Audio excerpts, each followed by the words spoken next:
"2025 marks the 70th anniversary of the television show The Adventures of Robin Hood, starring Richard Green. You can hear an in-depth discussion of the show on episode 27 of Into the Greenwood. It is genuinely one of my favorite episodes we have ever done. To celebrate the 70th anniversary, we'll be releasing a few of these sort of mini reviews of various episodes alongside several friends of the show. I hope you enjoy these little jaunts into the Sherwood Forest of yesteryear. Freedom is calling to Little John the Giant. Robin helps him understand a serf can be defiant. We are back from watching Dead or Alive, the third episode from the Adventures of Robin Hood television series, which was the introduction of Little John. And joining me this time is Rick from all of the Splitting Arrow episodes, and my younger brother Theo, who has joined us several times before as well. According to a comment on the Disney's Story of Robin Hood blog, earlier this year, they said he was 6'2". And and Archie Duncan appeared in the Story of Robin Hood movie as Red Gill, I believe his character was, a minor antagonist from the beginning of that movie, which came out a couple years before he played Little John. Yep. There you go. Theo, as our extra special guest, do you want to give us and the audience just a quick breakdown of what happens in this episode?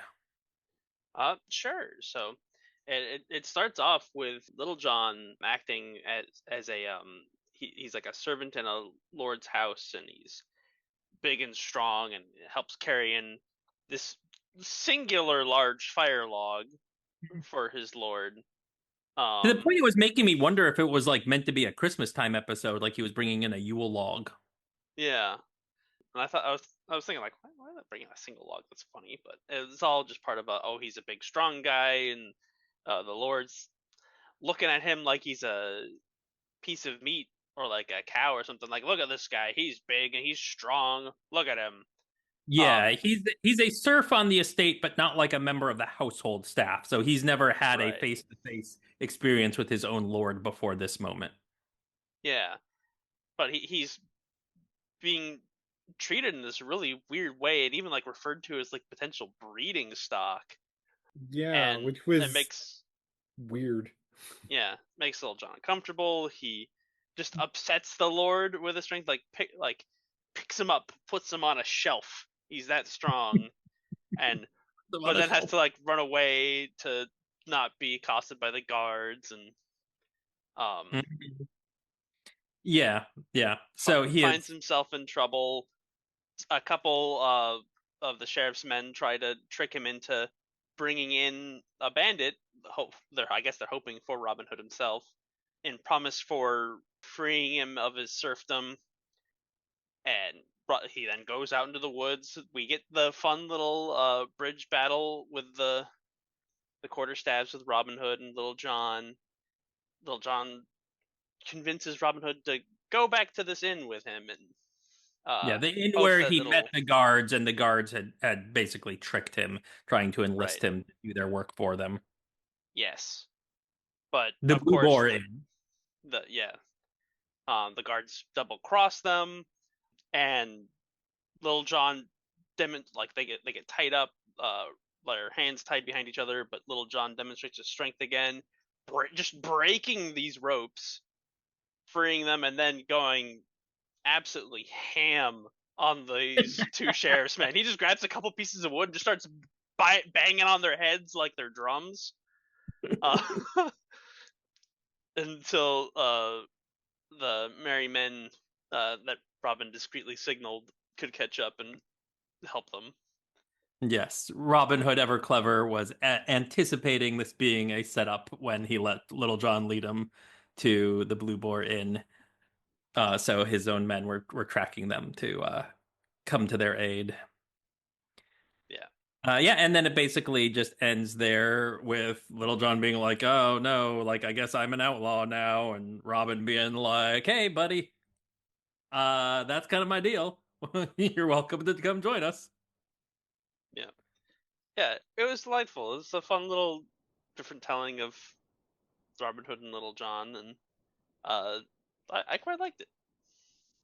Yeah, there were a couple of really standout moments, I thought, and there's two things about this episode that I especially appreciate, though. But first, Rick, what was your overall thoughts? Oh, I enjoy this episode. I like Archie Duncan as Little John. He kind of plays the more dopey Little John, especially in this episode. Like he's a bit he's worldly but naive kind of a thing. Like he's a little too trusting, you know. Mhm.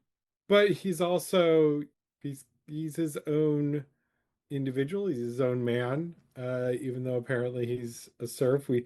I could quibble about their depiction of serfs' rights, Right. especially in regards to royalty, because serfs did not actually belong to landlords. They belonged to the land, but that's neither here nor there.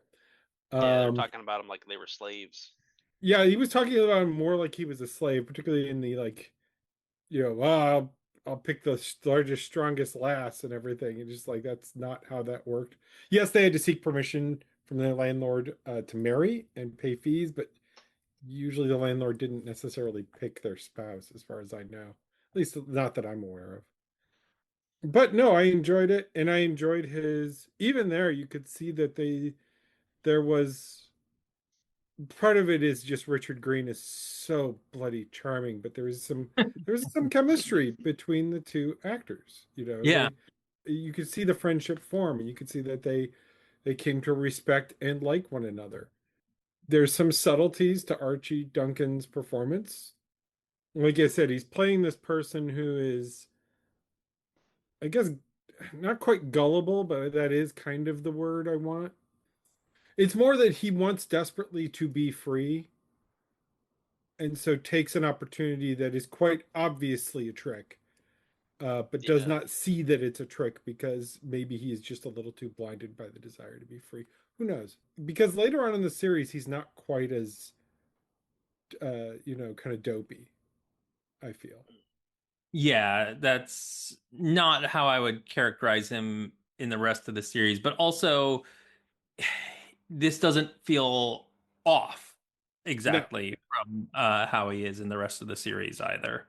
that, It still feels very much like the same character, just later on he's a little more hip to the world, you know? yeah, a You little get more the impression canny. at the beginning that he's spent his whole life just kind of working on the land in this one place and never having had to think about these kind of levels of trickery and machinations before.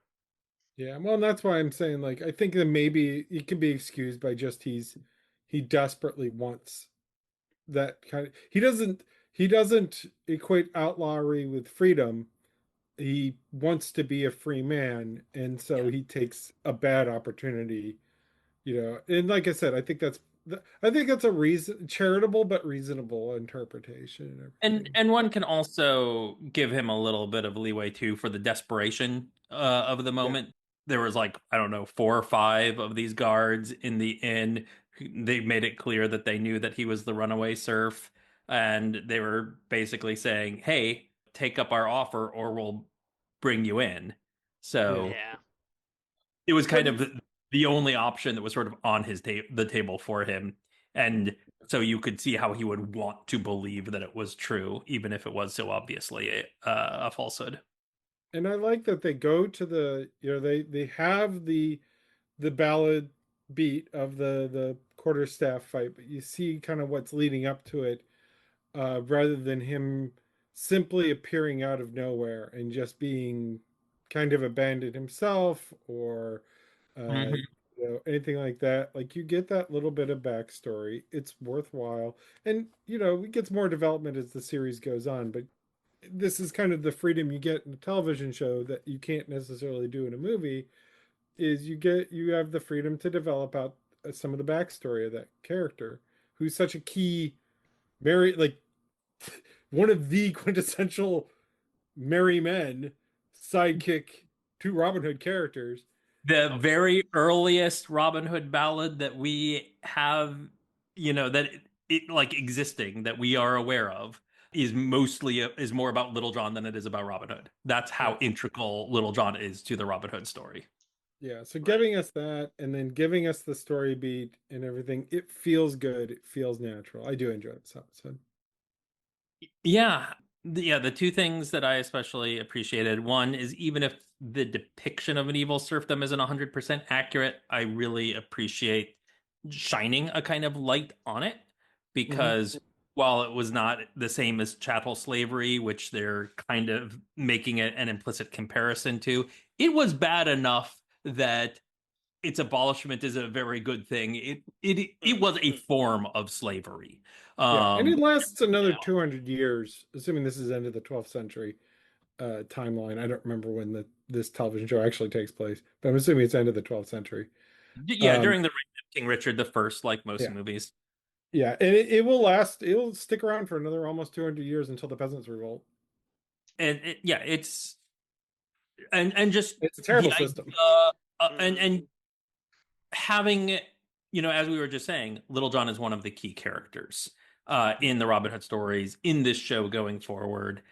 And we're so accustomed to seeing stories about noblemen. Even the Robin Hood from this show is a nobleman who has had his lands taken away from him.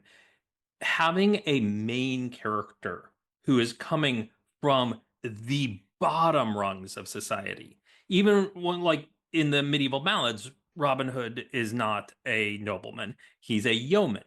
But even a yeoman is still kind of, to put a very rough equation on it, is more like middle class.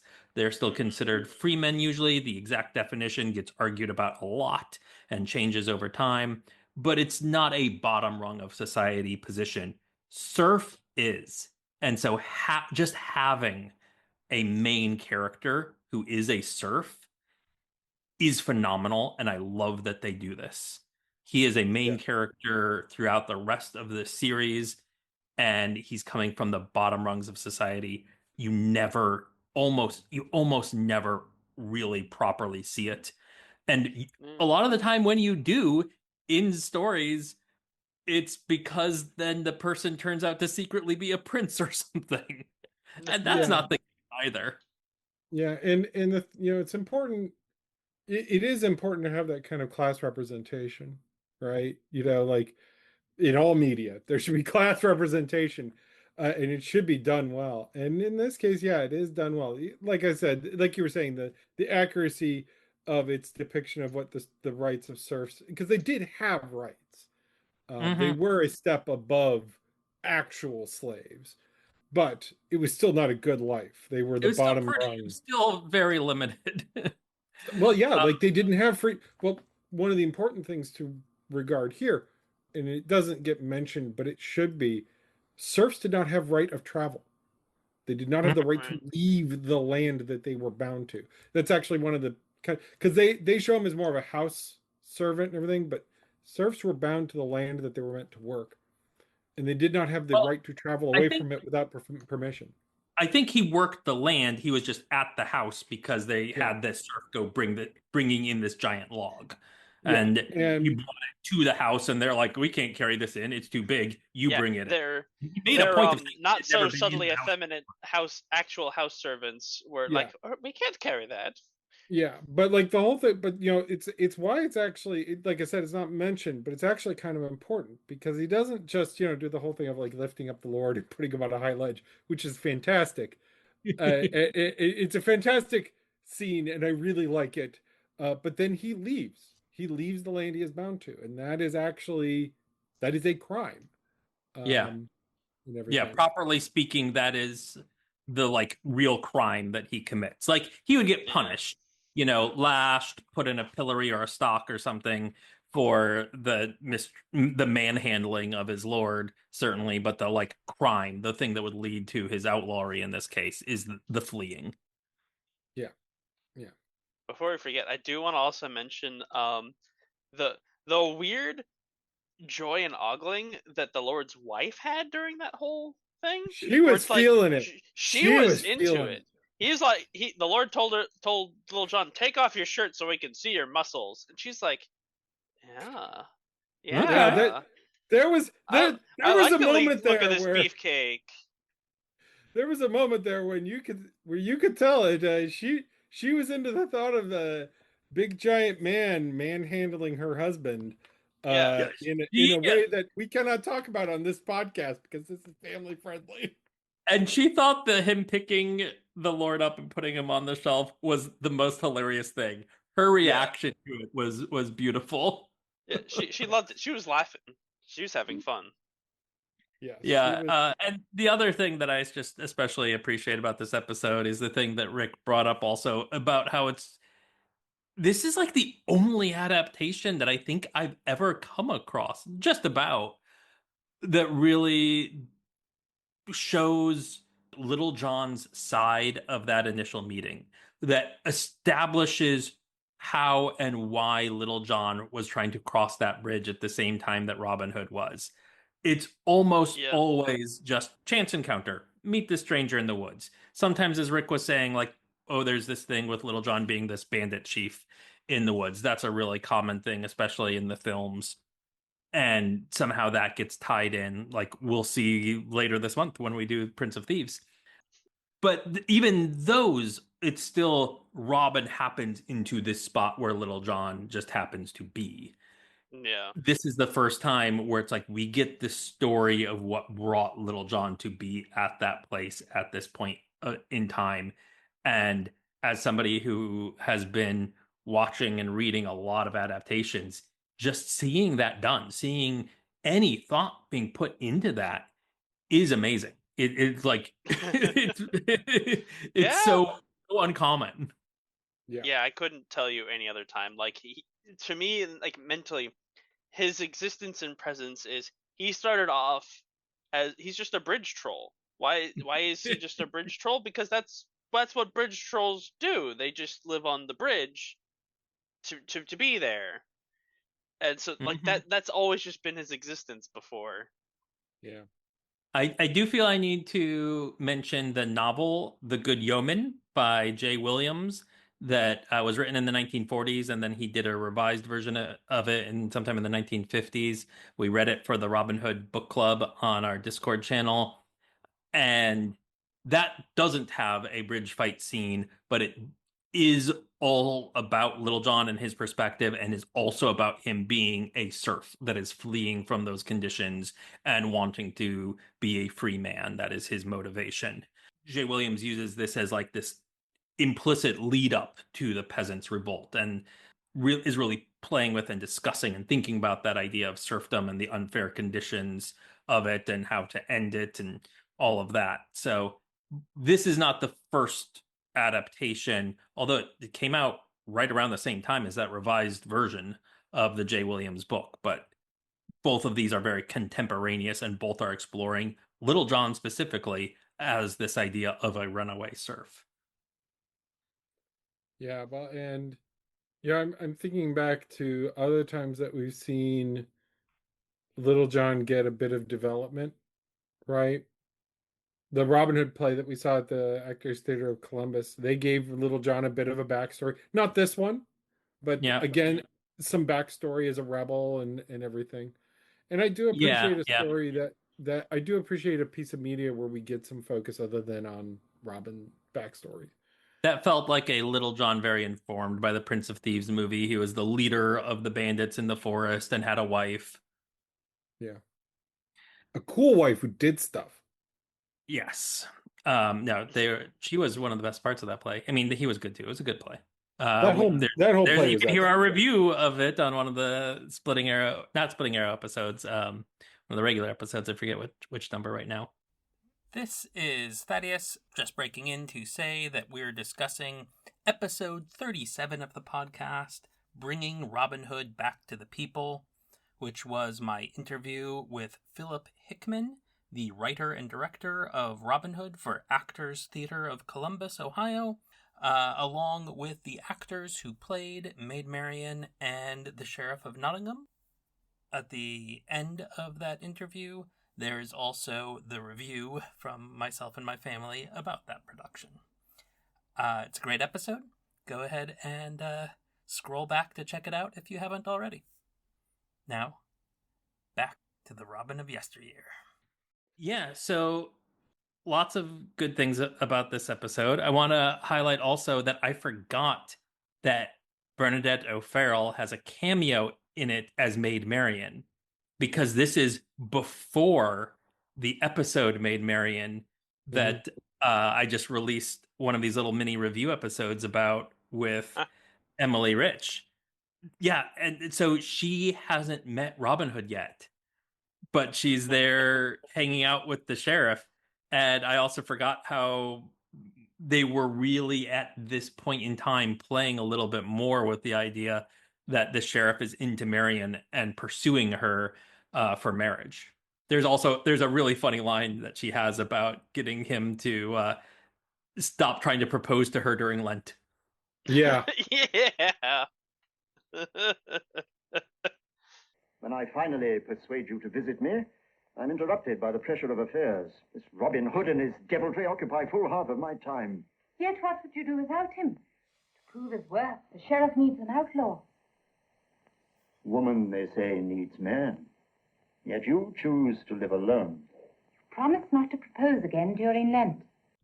Oh, Yeah. goodness. There was also another, like, the funniest line, though, I think Robin Hood had while they were preparing for their fight. Robin Hood's making himself a quarterstaff, very similar to the Errol Flynn similar scene. And he's commenting on how Little John might be just about as big as the biggest person he ever fought before, and how it almost broke his back. And Archie Duncan there as Little John's like, well, you should have learned your lesson from that then, huh? Yeah. And Robin's like, oh yeah, believe me, I did learn my lesson. I should have left him lying on the floor. It was throwing him out onto the road that hurt me. Yeah, that was good. Yeah. The writing on the show. That was a is good solid. bit of banter. Yeah. The writing on the show always pretty solid. Yeah. Yeah. And that's one of the things I feel with this episode in particular. Writing was solid. But was the choreography solid? How did you feel about the actual infamous clash of the two characters on the bridge, the infamous moment? Kids with wooden swords hit harder. Yeah. I mean Um, it's 1950, it's mid-50s television show fight choreography. I did not go into it expecting much.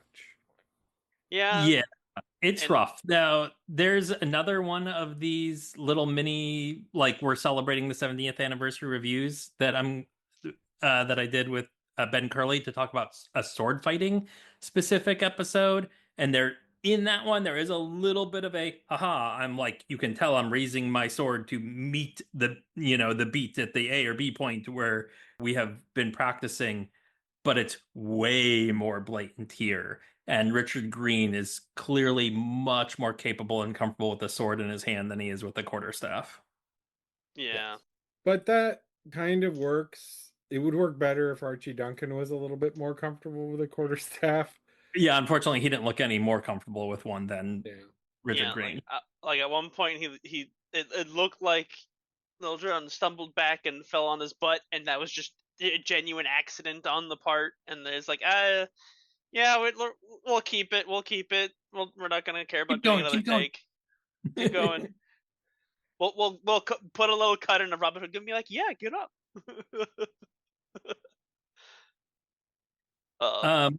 Yeah, so unfortunately, the key fight scene was not the most dynamic that one could hope for. I will say though that I feel like they made up for it later with Little John, where it looked like he was like, since the sheriff's men had little helmets on in the inn, he could actually start whacking them with pieces of wood he was holding. And so yeah, that was kind of fun. Yeah, the fight in the inn was a lot more fun and dynamic with Little John. He's got like the leg of a table and like a broken stool and is, fighting off several people at once. Yeah, that was and much I more dynamic and and fun. and after they're done beating these guys up and the merry men have come back, and I laughed aloud when they sat down to actually get a drink, and Lil Jon puts his stick that he beat these guys with on the table, like, yeah, I'm gonna keep that for later. This is my weapon. I'll put it on the table. Yeah. Oh, where's that ale? Yeah. Yeah. That was a much better fight. And Much better. and the ending note of the episode as well was some good fun, and a callback to the beginning of Robin Hood asking, like, what did you do in the first place to get you into trouble? And he's like, well, I picked up his lordship like this, and he picks up the tavern keeper who's been a little bit of a brat during the episode, and he just Yeah. picks him up as well. Yeah, the innkeeper has been a little bit weaselly and being like, "Oh, you're gonna get what's coming to you," Yeah. and then like, "Haha, no, never mind. I knew I was always rooting for you the whole time."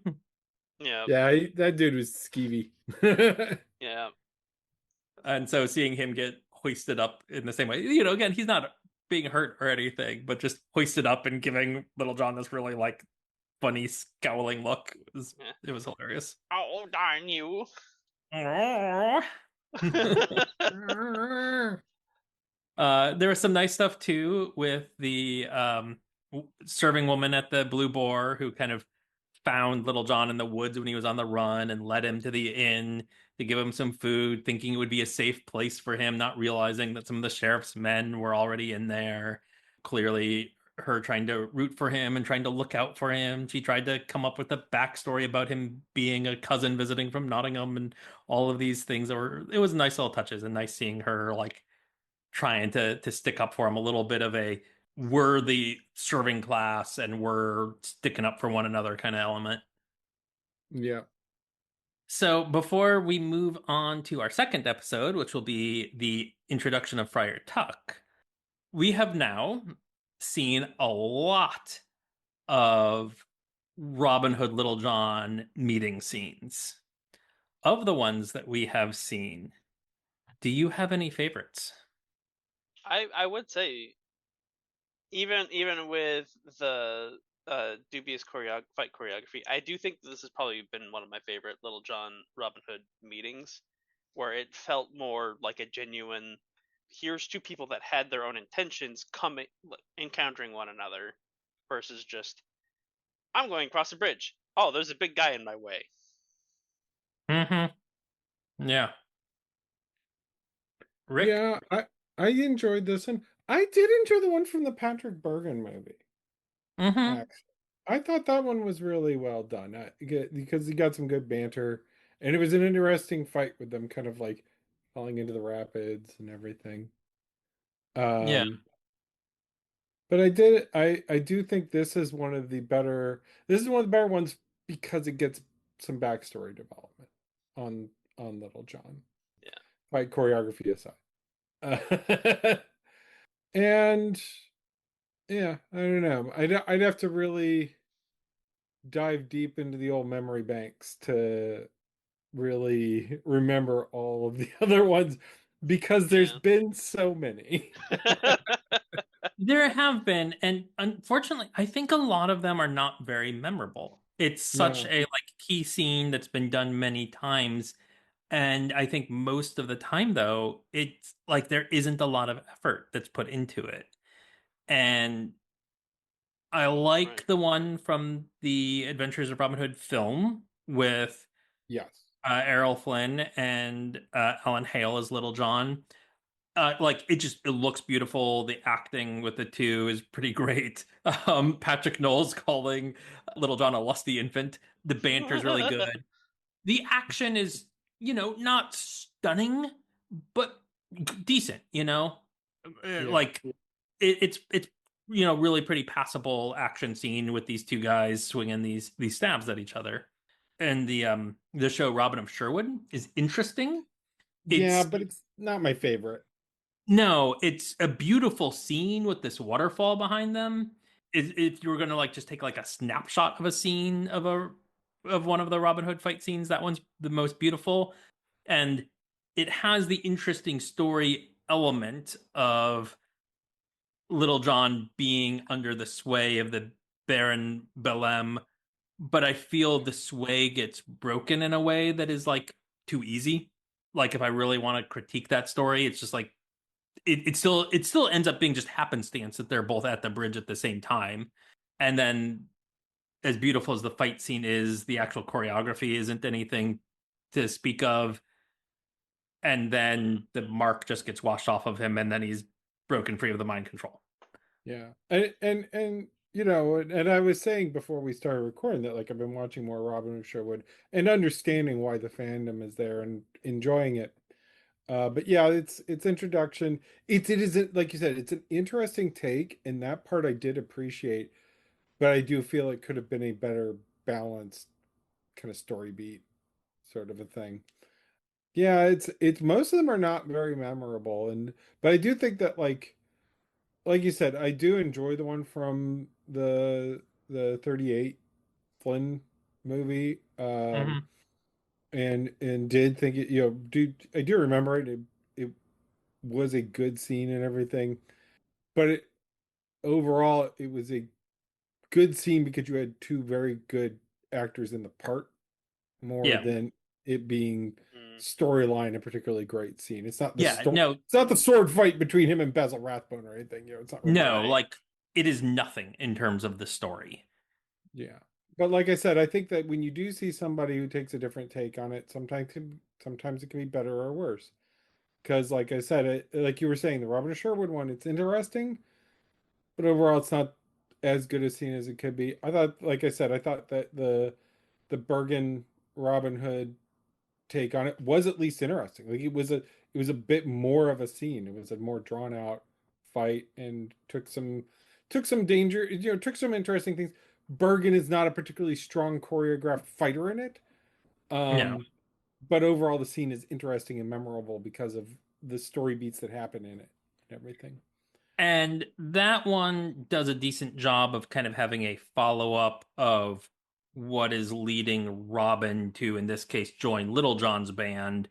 Whereas Yeah. in the show we just watched, there is a decent lead to and follow up with why Little John joins Robin Hood's band.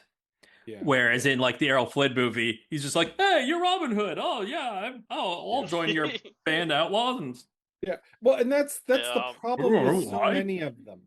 Honestly, with Yeah. so many of the introduction scenes is that it's a foregone conclusion what the ending is basically going to be, and they treat it as that, and it's just yeah, you know, Whereas in this episode we just watched, it's just legitimately part of the story yeah, with these two characters, where there is things that lead up to it that matter, things that happen afterwards that matter, and it's not just the thing that needs to happen of its own accord.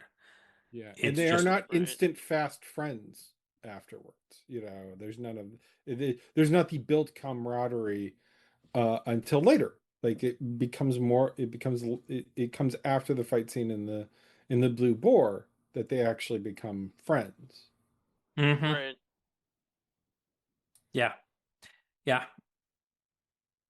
It was good stuff. All right. Shall we see how they do with the introduction of Friar Tuck? Yeah. Let's sally That forth. is episode 4, and it's just called Friar Tuck. They made it easy for us. Yep. Yep. All right. See you soon. Mildred flees Sir William's throat. 'Tis Harold she would rather wed. She seeks the aid of Friar Tuck, and vows are faithfully said. All right. We are back from watching the introduction of Friar Tuck into the Adventures of Robin Hood. Rick, do you want to give us the quick synopsis for that episode? Yeah, so you have two of Robin's outlaws who I don't think are named, or if they are given names, it's another time. One of them's played by Victor Wolf, who will go on to play Derwent the Outlaw, Okay. and he's very present in these episodes wearing bad wigs, but Derwent is a very recurring character amongst the Outlaws as the series progresses, but this is when the show is still kind of finding its feet and he wasn't yet named. Yeah, and they go to the Blue Boar to get some ale on a hot and dusty day. They there's a little bit of back and forth with the barmaid. The barmaid's name is Joan, and it's the Joan, same yeah. actress who helped Little John the episode Yep. before. So there's Yeah, a she's nice kind of a little continuity semi-reoccurring there. character at this point. So yeah, she passes them a note that one of them bites to determine is on new calf skin, which was an interesting little touch. They take it back to Robin. Was Turns that out it is vellum? from this friar from a shrine, a friar by the name of Tuck, asking Robin to come to the shrine, but for an unspecified reason. There's a little bit of like, oh, is the friar named, who is this friar? And oh, is his name Tuck? Oh, he's a stout swordsman. He once, sent 6 men, scurrying off in a sword fight, and so is very, very capable. And Robin determines that he will go and he will check this out, but being Robin, he has to do it in kind of a crafty, tricksy way. He can't just come and say he's Robin Hood. So he goes and he disguises himself as a fellow friar, stashes his bow and arrow into a hollow tree, and you get a pretty great scene because Tuck is sitting there fishing, and Robin comes up, and there's a this episode wins for just the sheer amount of banter in it. It is like you can't pick a wittiest bit because there's so many really good bits. Yeah. Alexander Gage, who plays Friar Tuck, and Richard Green as Robin Hood, they have a really great back and forth dynamic. Yes. And they are rapid fire quips, like it is they each character gives as good as he gets. And the actors themselves carry it very well. Anyway, so Robin, there's a bit of some banter back and forth about what a hot and dusty day it is, and oh, could I have like some of the Tuck is drinking from a bottle, and Robin's like, oh, could I have some some refreshment, and he goes to grab the bottle, and Tuck's like, no, it's better from the straight from the brook. You mean to tell me all you have right here is brook water? And he then kind of like snatches the bottle and drinks all of the presumably wine, or in I'm going it. to assume Malmsey. Yeah, Malmsey or maybe some sack wine. But anyway, and then there's this back and forth, and then he talks about he's going to an abbey, and the name is just totally out of my brain. Meanwhile, Robin has spotted a young woman in the windows of the house of Friar Tuck's house. Yeah, so they're at a shrine, and there's a house that the Tuck lives in next to the shrine because he is He's the keeper of this shrine. Yeah. And Robin kind of convinces him. He's like, well, he's like, oh, it's just it's across this river, and you take the road. And Robin's like, well, I don't want to ruin my brand new robes, unless you could be persuaded to carry me. And Tuck is incredulous to that. But then, Robin's like, well, I could just go wait in your house and everything. He's like, oh, well, I've taken to trying to be more humble, So, he girds his loins up and starts to carry Robin across. And Robin pretends like he's on a horse. He's like, yeah, come on. He's like slapping Tuck's butt. Yeah. And he's like, the enemies are right behind us. And it's like, and then there's a line of like, I shall never forget this ride. And Tuck's like, well, let's make sure you don't, and then dumps him in the water. Mm-hmm. And then they carry on. But they got, they then there's a brief sword fight between the two of them because of kind of all this bantering back and forth. and comes out that it's Robin Hood, but not before the girl comes out and smacks him on the head to knock him out with a log, Yeah. like just as he reveals he's Robin Hood. And then kind of sum up, the turns out that the girl has been promised to this knight by her lord. Yes, she is also a serf, another runaway She's serf also a story. serf, but she is in love with this other man named Harold, who is similar station. Well, they established that he's Is a he a freeman. freeman? He's a Yeah. freeman. Sorry, yeah, he's a freeman. I just remembered that. And Tuck is trying to help these two young lovers. He plans to marry them and then have Robin sneak them off. Why he hasn't already done the marriage is not clear. I guess he was waiting for Robin to be there, maybe as a witness. But Harold Because also just showed up. Harold also just showed up while Robin was there. Harold oh, that's hadn't been true. there. Harold did. I for some reason I thought Harold was already there. No.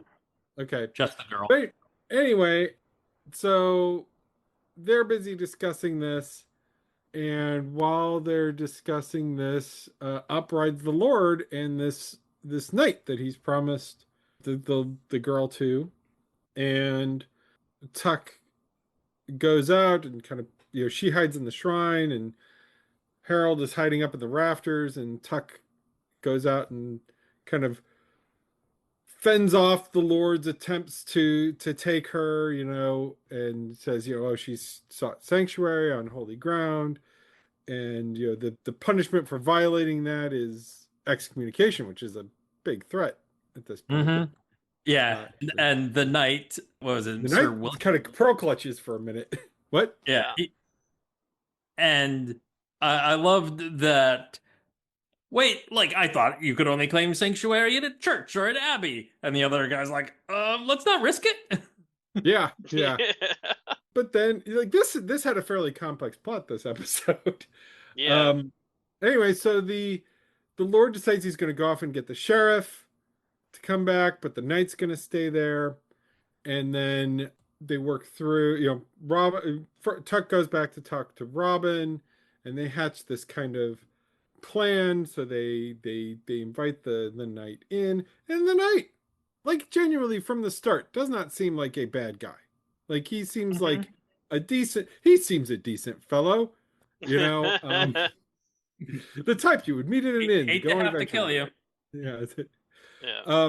But they essentially hatch a plot to convince him that it is in his best interest to not force this marriage, that and they go about it, convincing him that, oh, she would just be moping and sad, and during the day she could see whoever she wants while he's out doing nightly things. And he agrees. He's just like, yeah, I don't want to marry her if she's gonna break her heart, and there's also this kind of thing of where, like, he would end up in a sword duel with Harold, who is not a swordsman. Yeah, he is just a smith. Yeah, he's a free man, Yeah. but not a nobleman. He's a smith. He comes down and is like, I can't live without her. I'll have to challenge you to a sword fight. I've never held a sword before, but dying is preferable to living without her. And they make it very clear, and the knight realizes it fairly early on, that it would be a slaughter. Like it's not a contest. It is not an honorable duel because they are not peers. Mm-hmm. And it would be traumatizing for his young bride to murder her lover in front of her. Yeah. So they agree.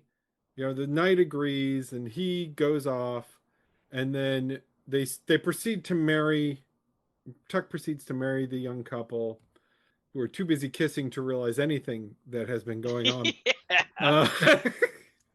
Hey, we've all been there. We are all men with partners who we love dearly.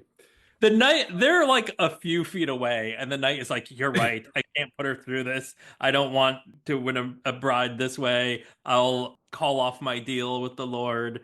And cut back to the couple, and they're just snogging.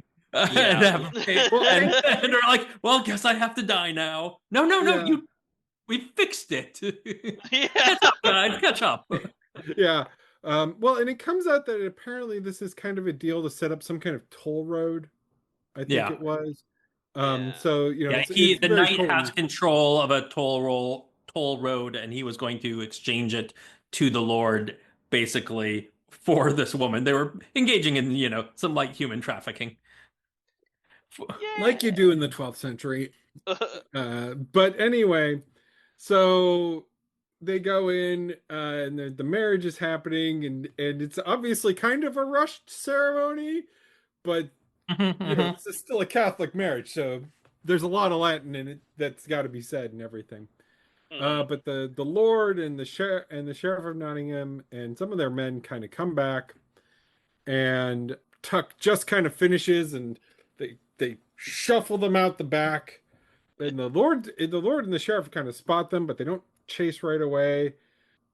And Tuck is standing there, and he's kind of delaying them and everything. And Robin Hood kind of walks by. He's still in the monk's habit, and the sheriff kind of perks up and is like, "Wait a second, Who's that guy?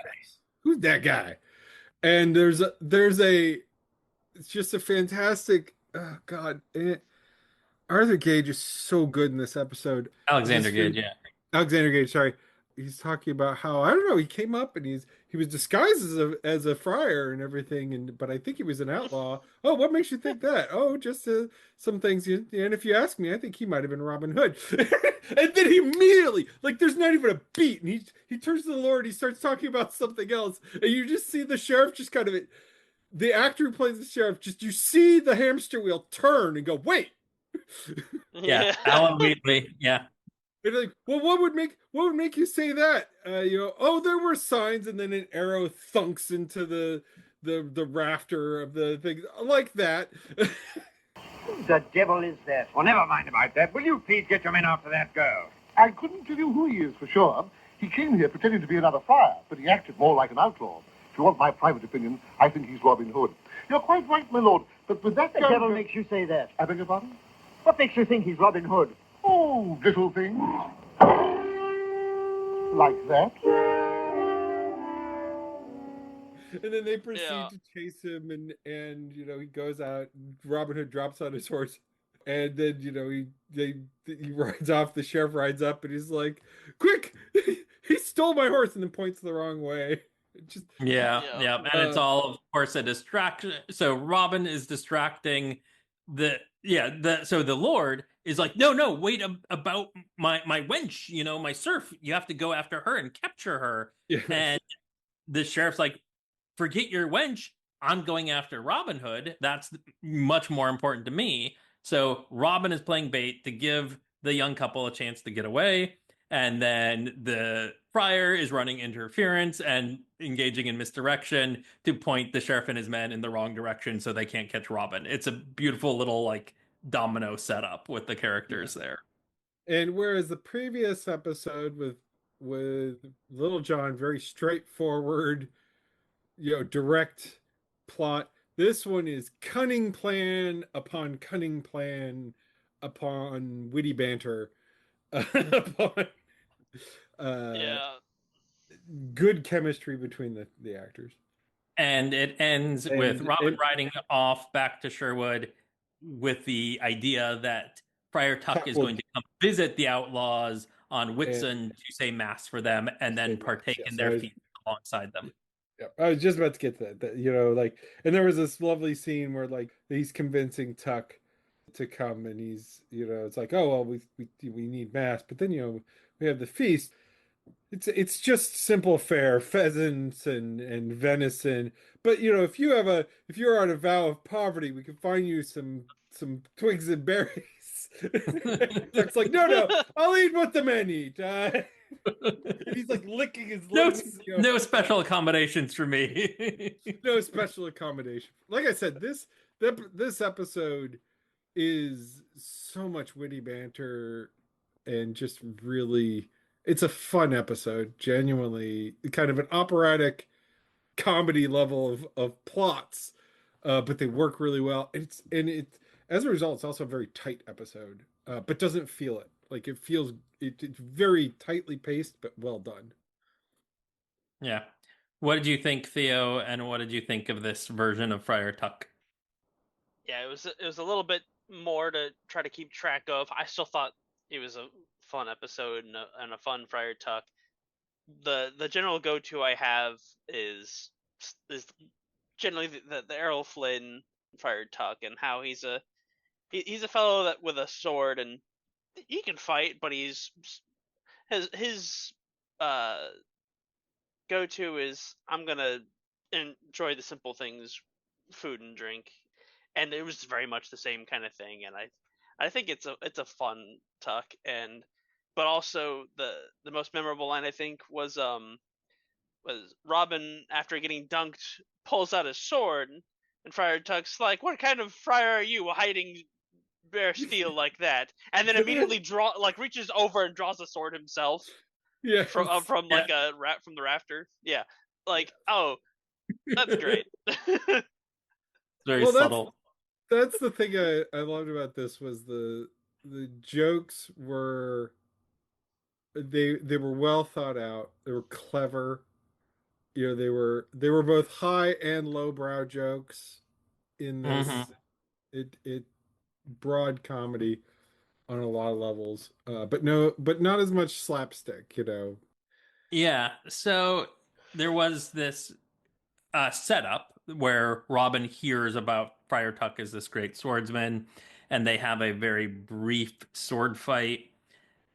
And you can, compared to that last episode we just saw, there was a lot less fighting, less action than this one, because you kind of keep expecting there to be more. You expect to see a sword fight with the knight. Robin talks about, like, oh, I could go fight him, and Friar Tuck kind of convinces him, no, we'll basically just talk him out of it instead. The sword fight between Robin and Tuck is very brief. You can clearly see, like I was just saying before, Richard Green is more comfortable with the sword in his hand than he is with the quarterstaff, and his movements are pretty fluid. Alexander Gage does not look very comfortable with a sword in his hand. He is not convincing as the great swordsman that they were building Tuck up to be. And they don't try to present him as a swordsman going forward in the show. Friar Tuck is a very significant character in the show following this, but it is much like what they did end up doing with this episode. It is much more about him having engaging in degrees of trickery and like outthinking people. So he is a very smart and clever Tuck going forward. Witty and stuff, and that's all built into this episode because it's what they did end up going with. But the sword fighting Friar is not the direction they try to bring it in the future. And like again, that's kind of nice. The showrunners recognizing that they not only can but sometimes should pivot on a Mm-hmm. character, right? Um, just like the Little John that we see in that first episode isn't really the Little John that we get later in the series. He is a kind of a different character in this. Yeah, I think Friar Tuck probably remains very clever character. He's becomes a very clever character, but also very like bantery, very you know. So. Mm-hmm. And there's a very similar dynamic that he maintains with the Sheriff of Nottingham, where Tuck is not outlawed. He's not an outlaw, Right. but the sheriff is always like suspecting him of being involved with Robin Hood. And it's like, oh, it's that meddlesome friar, which is a really fun dynamic to maintain. This episode does have a version that you see in the late, not so the Robin Hood and Little John meeting and fight with the Quarterstaff. It's in many adaptations. It's very famous. Does not come from any medieval story that we're aware of. It comes from a later ballad, and the story with the meeting of the Curtal Friar, which then kind of gets expounded upon to be Friar Tuck, is also a later ballad. And that involves this scene with Robin Hood having Friar Tuck carry him across a stream. There's a version of this done in the Errol Flynn film. There's a version of this done in the 1952 live action Disney film. But it's not as famous a scene as the log bridge fight with Little John. So you don't see it as often as that scene. In this one, they managed to work it in okay, but it felt a little bit more forced. It felt a little bit more like ooh, let's try to make sure we have this thing happen because it is a thing that's known from ballads and adaptations. It appears in the Howard Pyle book that was very popular, things like that. Yeah. But it felt a lot more forced as a thing to include than the Little John Bridge fight from the previous episode that felt very organic and part of the story they were telling. Right. Yeah. Well, and even when they did pull the swords out, it did seem more comfortable and competent than with the sticks, as brief as it was. Yeah. They at least didn't do the back and forth on the river, which we do see interpreted in places. Having it just kind of be the one, it fit, but Yeah, also they didn't draw it out. yeah. And I Like I said, liked this is also a how very tight episode, yeah. right? Because there's fitting it all. Yeah. And I did like how they had it be, instead of like in some of the other adaptations where it's just Robin Hood like, oh, I'm just going to insist that you carry me across, and even threaten him to make him do it. It's this playful idea of, oh, I don't want to get my hem of my new robes wet. Oh, well, I'll just stay here, and like getting to the point where Friar Tuck is being the one who insists that they do it. Oh, and he also like tries to shame him. Oh, your old bones probably couldn't carry me anyway. Oh, my old bones could carry twice of you. Carry you twice over. So it has that little bit of like bantery, tricking each other, and having Friar Tuck insist that he do it was a fun little bit of a twist on that classic story. Yeah. Yeah. But no, very enjoyable episode. Enjoyable Friar Tuck. Yeah. And I thought it worked well, both as a self-contained story and an introduction to the character. And I felt the same about the last one with Little John. Yeah. And it's interesting because like Absolutely. it's a different kind of story. Because like with Little John, we got some background and a lead up to an encounter. And in this one, we really mostly we have like just the letter and then the encounter, but then everything you learn about Friar Tuck that you need to learn, you learn through his interaction with Robin and with these two young people and with the knight and the lord and everything. And both flesh out the characters that they're introducing, but in different ways. Mm-hmm. Effective ways, but different ways. Because we learn that Friar Tuck, I think at one point, Robin makes a comment about how he has the heart of a dove or something like that. Yeah, the heart of a dove, the courage of an eagle, and the face of a barn owl. Yes, yes. But like you learn that like Friar Tuck is a kind person Yeah. who values love, Yeah. young love. Mm-hmm. Yeah, why is absolutely. Friar Tuck helping this young couple? Because he's just the kind of guy that does that. And that's also very consistent with this character going forward. There's several episodes that are about some peasant, some poor person who is in some kind of plight, some sort of legal trouble or some other issue. And Friar Tuck's like, yeah, I'm just going to figure out a way to help these people, usually through some kind of cunning or legal maneuvering. And this is not necessarily a new take on Tuck, right? Because we've seen this in other versions of Friar Tuck, where it's obvious that he has some compassion and some dedication. Mm-hmm. I remember which movie, the one where like Tuck like gets. Is that actually Robin or Sherwood? It might have been Robin or Sherwood, but anyway, it was like Tuck ends up like just riding back and forth all across the Shire, doing stuff. I think it was one of the movies, but like I said, they all blend together after a minute. Like the Tuck has a determination, right, and a bravery because of it and everything, and you see it here. He's standing up to a lord. He's standing up to the sheriff, and yes, he has a certain level of immunity being a member of the clergy, but he's not a high level member of the clergy, so that protection is kind of limited. here he is just a friar who is in charge of a shrine, which is, Which is anachronistic. They didn't have friars in England in the late 12th century, but in this story world of Robin Hood, as has come down to us through the through the ages, Friar Tuck exists. Friars do exist, and Tuck's an example of one. Yeah. It's a fun little thing I didn't actually know. Yeah, it was sometime early 13th century. It's not like that far off. It doesn't feel anachronistic. But it's it one of is a those little. small little things. Yeah.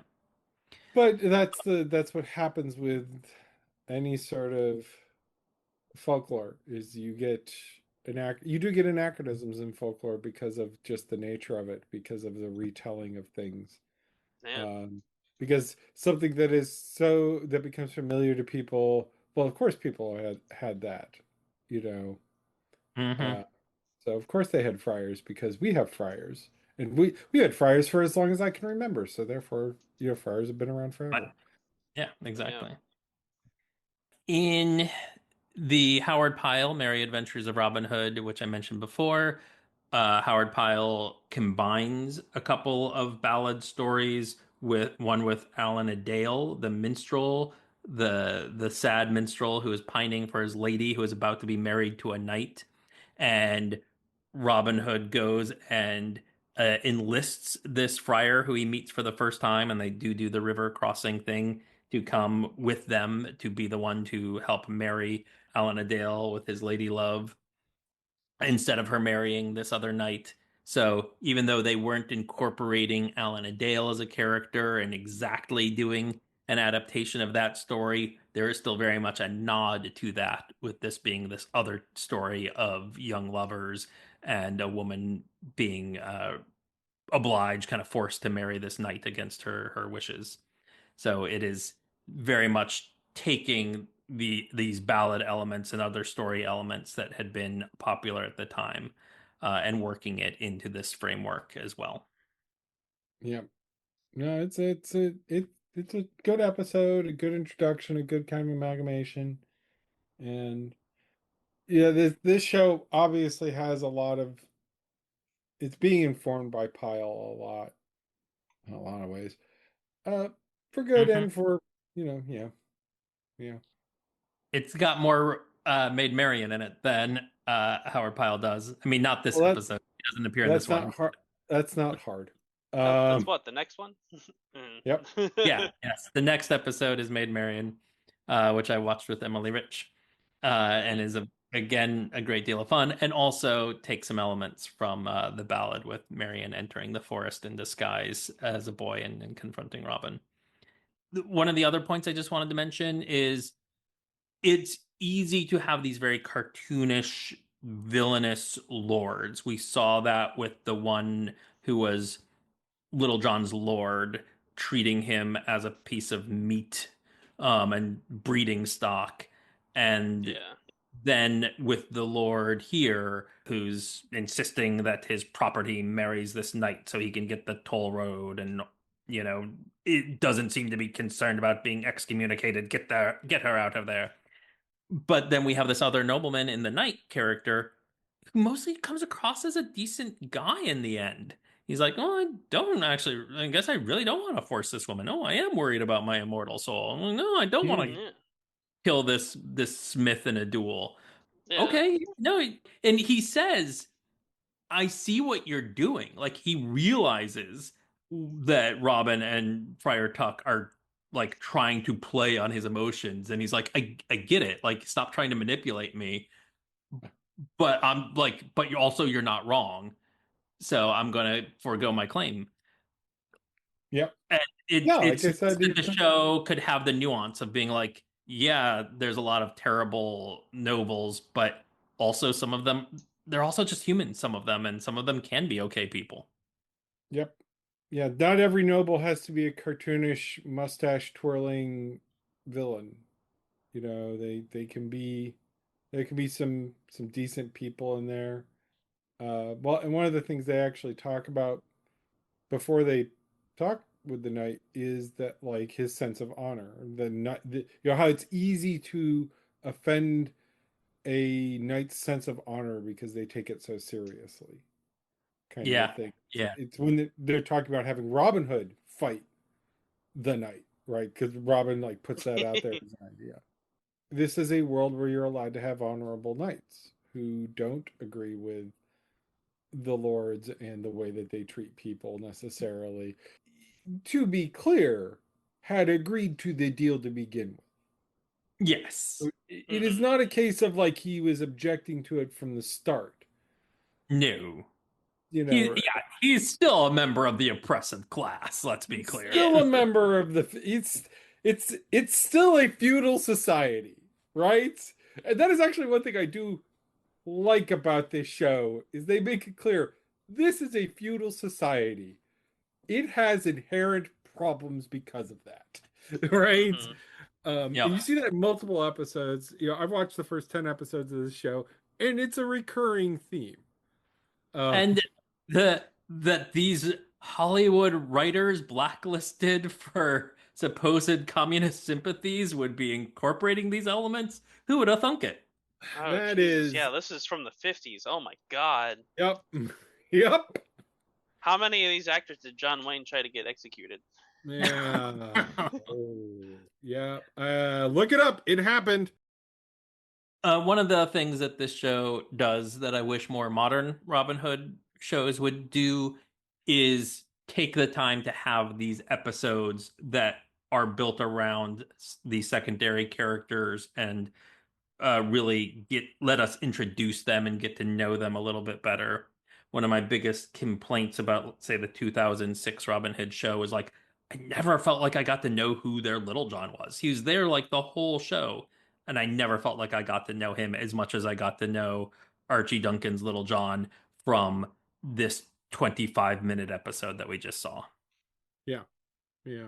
Well, that's the Um, thing is, it's like there's so many shows these days. Quite often sacrifice character depth and development for expedient plot. Like we have to lay out the plot. People don't care about the characters. It's like no, and this isn't just American media.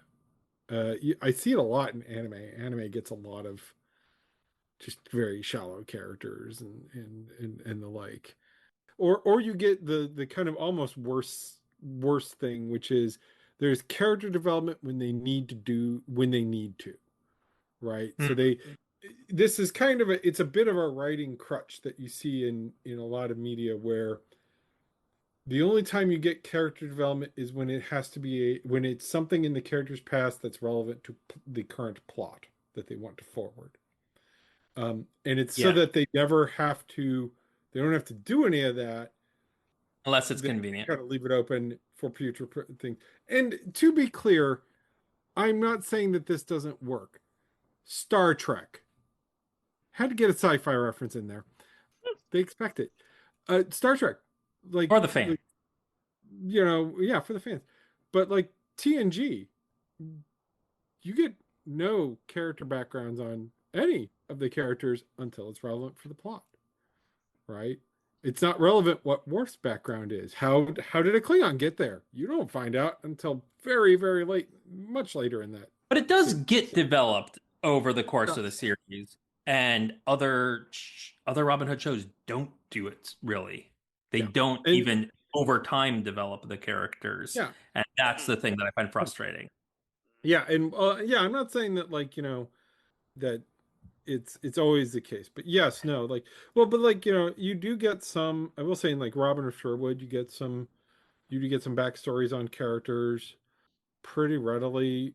Sometimes it comes out more during the performance, because like, but like Will, you get a lot of his, kind of like his Yeah, background you do and with things. Will. You don't get a lot with Friar Tuck, though. You don't get a lot with Friar Tuck, No, um, but yeah, usually in Robin Hood shows you get Robin's backstory. Sometimes, sometimes they just it's kind of media res, but like oftentimes you get Robin's backstory and nobody else's. Maybe a little bit a little bit on for Marion, a little bit from Marianne because they have to explain why she's there. Yeah. But otherwise, yeah, you don't get a whole lot, and so it is kind of nice when you do see it. It is, and I really enjoyed these two episodes as introductions of these two characters, who then become major parts of this show going forward. Any last thoughts, Theo? I don't think I really do have any of the last thoughts. I really like this is a fun show. I might if I have something I need to fill out my watch list with, I might just put more of these on. Yeah. I don't generally go for older shows, different writing styles and pacing, but I don't. Yeah, I'd put this it's a one in there. comfort show for me at this point. It's great, and if you just want something that is light and fun, like there aren't a lot of sitcoms or anything that are coming out right now that I really am into or am enjoying, and this kind of can fill that gap Yeah. of just wanting something that's kind of light and fun and fluffy, but maybe has this little bit of actiony and a little bit of a message to it as well. You could do a lot worse than putting on one of these episodes. It is remarkably light, given that there are definitely life and death stakes Yeah. in this show.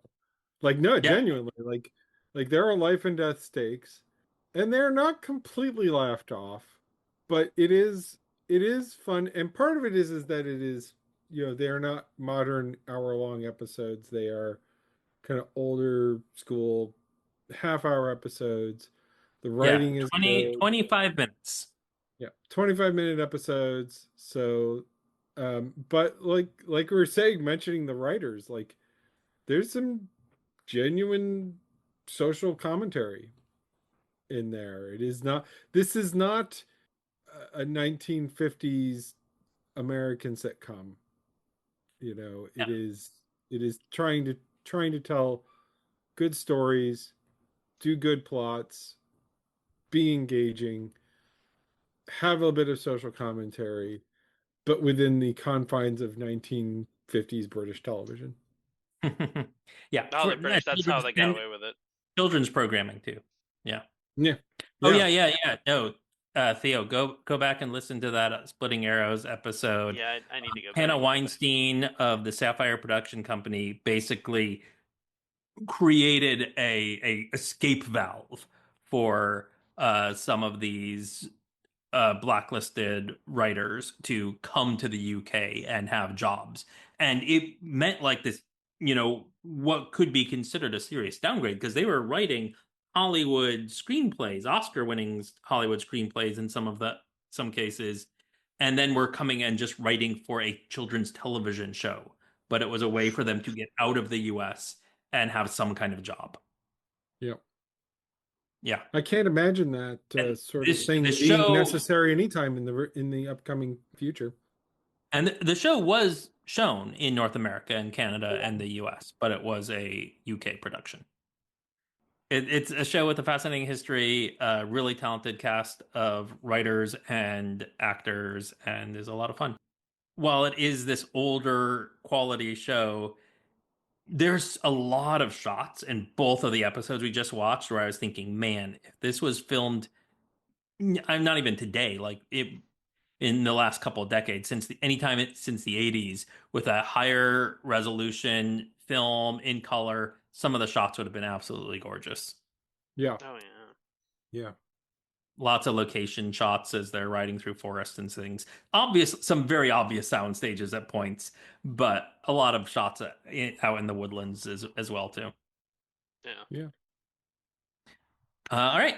Thanks for joining me to see Little John and Friar Tuck come into action with Robin Hood here. It was a lot of fun. Yeah, thanks for bringing me back on. Yeah, I'm gonna go back and listen to that episode 27. Yeah. It's a good one. All right. Have a good night, guys. Feared by the bad, loved by the good.